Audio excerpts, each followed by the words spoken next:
Hello and welcome to this video where I talk about the differences between the Fuji X70 and the Fuji XF10. So let's look at the Fuji X70 first. The big difference between the X70 and the F10 is the X70 has this tiltable screen that you can tilt like so. It also has a hot shoe. It also has a dial for shutter speed, and on the lens it has an aperture control wheel here. We've got exposure compensation, a tiny button here for video recording. Within the battery compartment is an NP95 battery. And this is all metal all around, all metal construction. The XF10 is a lot more minimal. We don't have specific dials for aperture and shutter speed. We just have these control dials here. While one will be used for aperture and one is used for shutter speed, they're not like the XF70. The screen doesn't move at all, but it is a touch screen just like the XF70. You'll notice on the back it's very minimal in terms of controls. We have a joystick here, and that's it really. We've got a Q button here, we've got another button here, function button here. You'll notice that both have a play button and both have a drive button.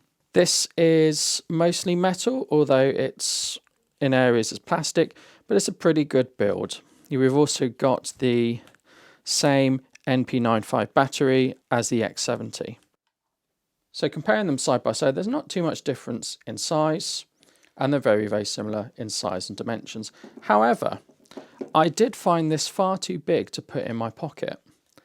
It is a small camera, but I found it really difficult to get in and out of my pocket, whereas this camera is ideal for getting in and out of my pocket.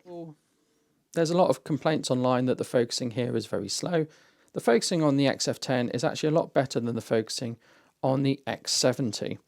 In addition, the sensor on the XF10 is much better than that on the X70. We've got a 24 megapixel sensor on the XF10, and we've got a slightly older 16 megapixel on the X70. So it might look like there's not a lot of difference between them.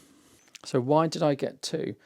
I found this one to be really cumbersome for doing street photography, and I find this one to be very good for doing street photography.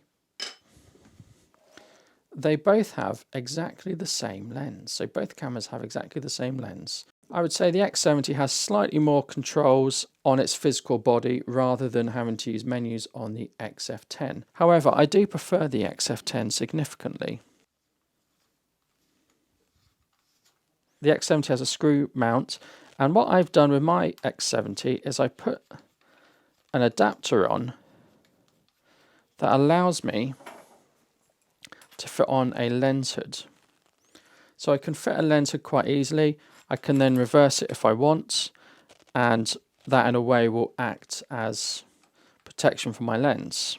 Downside to having this on is while it does do a very good job at being a lens hood, it does significantly increase the bulk and the depth of the camera. The XF10 has a slightly smaller lens cap which just fits on here and you can take off, and I've just attached it to the cord like so I don't lose it. So let's now have a look at the difference in image quality.